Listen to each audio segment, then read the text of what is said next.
We are the Gujarat Technological University. Since its inception over a decade ago, GTU has been empowering young and curating minds to realize their true potential. Over 4 lakh inspired students are enrolled with one of the premier academic universities in India. With more than 450 affiliated colleges in its fold operating across 5 zones of the state, GTU, the International Innovative University, your place to move forward.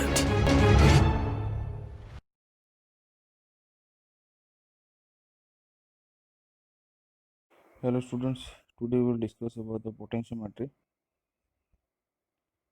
and here are some illustration with the diagram that how the potentiometer look like. It is a method of analysis in which we determine the concentration of an ion or substance by measuring the potential developed when a sensitive electrode is immersed in the solution of species to be determined. So here some potentiometer illustration is there. In that we can see the reference electrode and the indicator electrode is deep into the analytical solution. There is a one salt bridge inside the reference electrode, and one porous membrane is there, and down to the on the top of that we have digital meter that is used for the measurement purpose. So here the equation will become like E cell is equal to E indicator minus E reference plus E J. So to explain this, we have to understand the Nernst equation, what it indicates about. This is a Nernst equation, and because of that, we have to there is a determination of substances by potentiometric technique that can be carried out by using 2 methods. That is the direct potentiometer and potentiometric titrations. So for that, the potential of an indicator electrode cannot be measured alone. For this purpose, we have to include the reference electrode, and these are the 4 components of the wall cell which we have to see in depth. So here some another typical illustration of the potentiometric titration of chloride by silver 1 ion, and here you can see the one side there is a big beaker is there. Inside that one indicator silver color indicator electrode is there, and one salt bridge there. Inside that saturated KNO3 is going to be included inside that, and on the another small beaker there is a SEE reference electrode. There is a standard calomel electrode, and these 2 electrodes are connected to see the potential difference between that when we are adding while we are adding that analyzed solution from the burette on the inside that large beaker. So to maintain the uniformity of that big beaker, that is a magnetic stirrer also down to the big beaker that supported with the magnetic stirrer, so that movement will take place and uniformity of the solution will be preserved.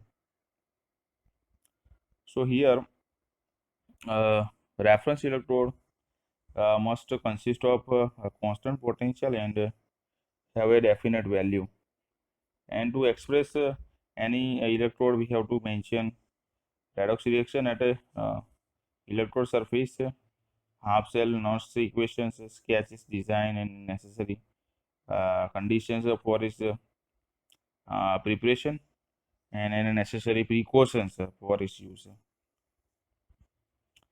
So here the ideal illustration of hydrogen electrode, how it look like with the electrode reaction half cell, and here the standard potential is taken to be 0, and that is the main purpose of the standard hydrogen electrode, and is independent of the,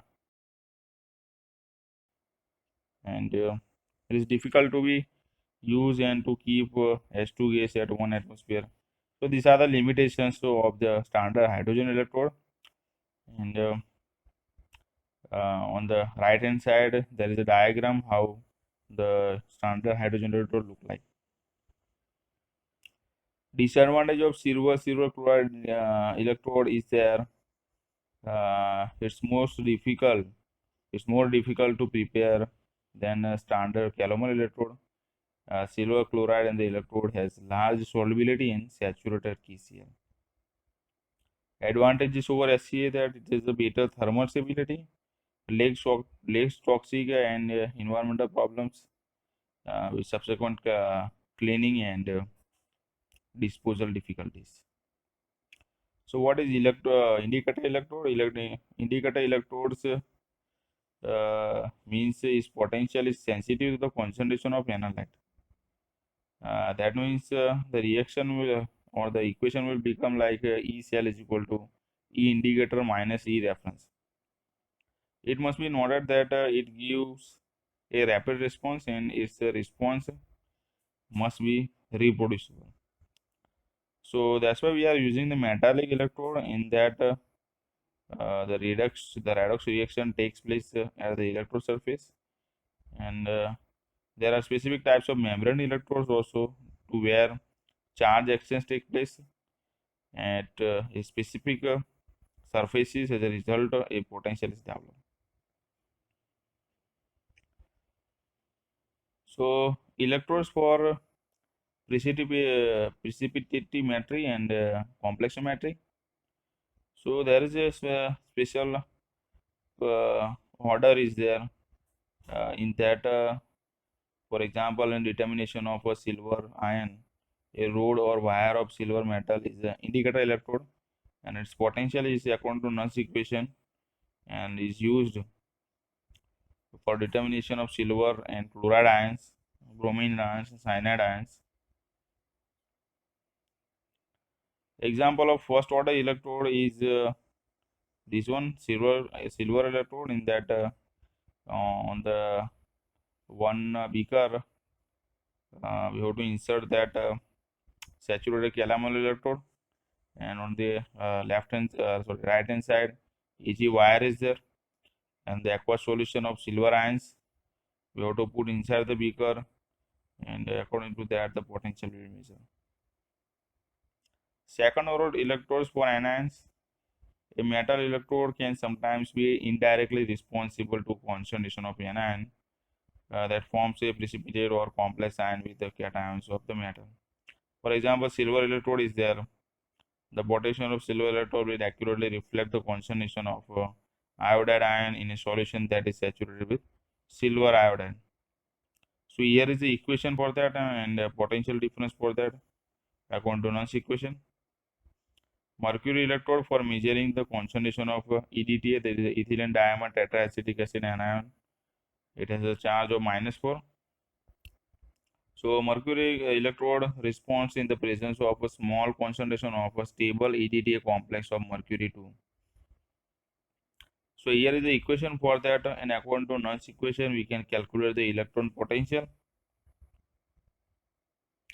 Inert electrodes, chemically inert conductors such as gold, platinum and carbon that do not participate directly in the redox processes are called inert electrodes. The potential developed by at an inert electrode depends on the nature and concentration of various redox reagents in the solution. For example, here the AgHCl, KCl salt bridge is there, and Fe plus 2, Fe plus 3 platinum electrode is there. Here is a complete electrochemical cell, and here is the standard potential, that is a plus 770, and according to that we have to calculate that E cell electrostatic potential of a wall cell.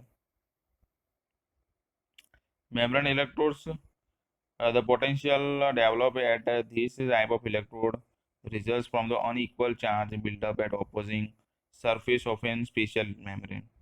The charge at its surface is governed by position of an equilibrium involving analyte ions, which in turn depends on the concentration of those ions in the solution.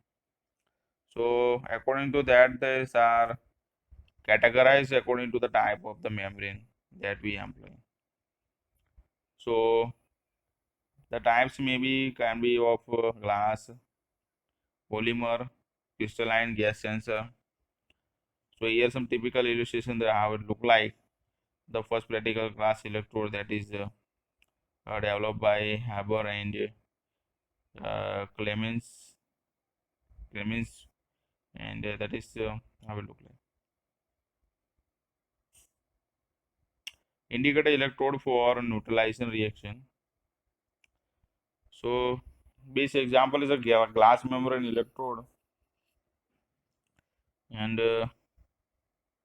for that on the left hand side in the big beaker we can see the saturated calomel electrode inside the solution that we are taking, that is 0.1 molar HCl saturated with the AgCl solution. That is the components of the glass electrode, and that is the indicator electrode. And on the downside of that beaker there is a magnetic stirrer. So we can feel the port of that pH meter also. That is a pH meter, ideal illustration of the pH meter, how we can measure the pH of the solution. And these are the different components of that pH meter. Inside that glass electrode, the AgCl reference electrode is also there. And this is another typical diagram of that pH meter. Without the beaker also we can prepare the pH meter, and this is how it look like. The same thing, but instead of that pH of the solution, we can take the KCl solution, and the AgCl reference electrode is there, and on the another side the glass frit and the filling port is there. So this is how the wall cell look like. Reference electrode 1, glass electrode, internal reference solution. There is a reference electrode also, that is AgCl Ag plus. Composition of the glass, to better comprehend we have to understand glass membranes. What are the composition of the glass membrane, how the different processes take place inside the glass membrane. So here we can see that that is a cross sectional view of the silica glass surface, in addition to the 3 SiO bonds shown over here, and each silicon is bonded to an additional oxygen atom either above or below in the plane of paper. And there is a B is there, that a model showing that a 3-dimensional structure of amorphous silica with sodium ion large blue. So that is the large blue that indicates the sodium ion, and several H plus ion small dark blue. Small dark blue is also there for the H plus ion. Here you can see clearly about that, and that are incorporated. So how that internal solution look like and external solution look like? Internal solution, that you can see the more of the H plus ions is there, and the external solution is the least H plus ions is there, and the Na plus the ions is trapped inside that membrane, and there is several ion exchange sites also. How it look like internal solution and for external solution. And composition of glass is made up of 70% SiO to 30% CO, that is calcium oxide, barium oxide, lithium oxide, disodium oxide, aluminum oxide. So the main responsible processes are the ion exchange processes, which are take place here the glass membrane solution surfaces.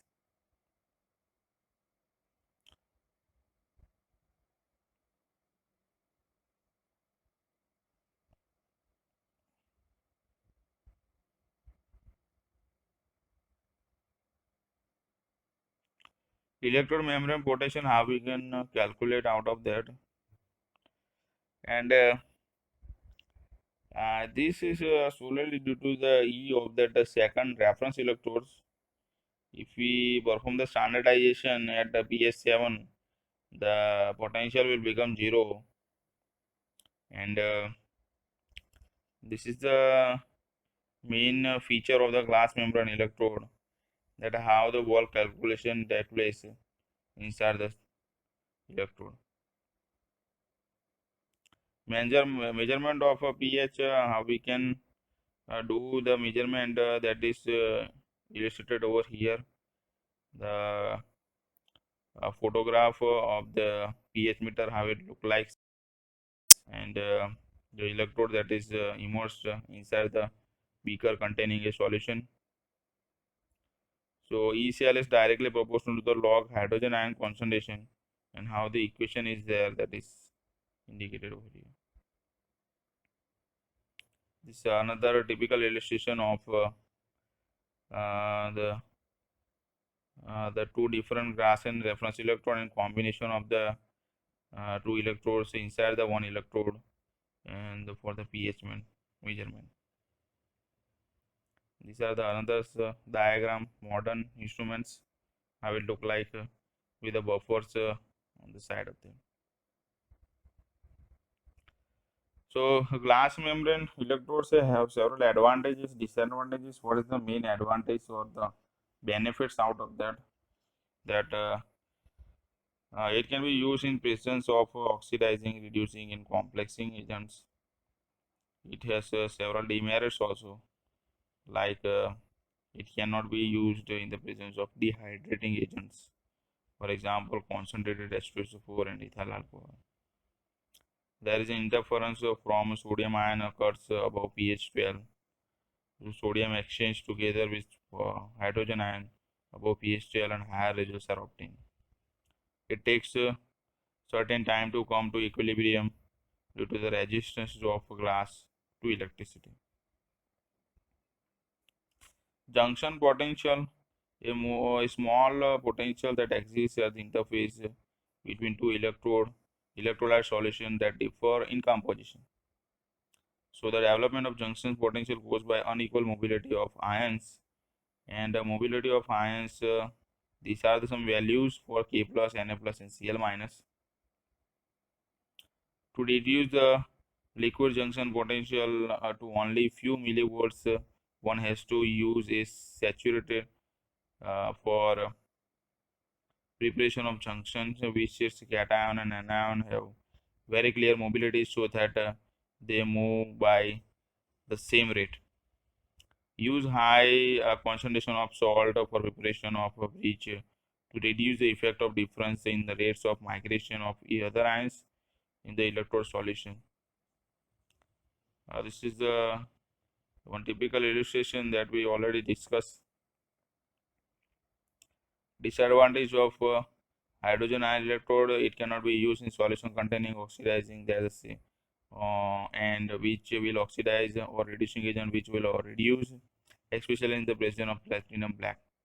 It cannot be used in reaction involving the volatile constituent, for example carbon dioxide, as it will be bubbled out by the H2 gas. It cannot be used in presence of catalytic positions which will affect the platinum black, which catalyzes the electrode reaction. It needs replacement with platinum black. It is not easy to keep H2 gas at 1 atmospheric pressure during the wall measurements.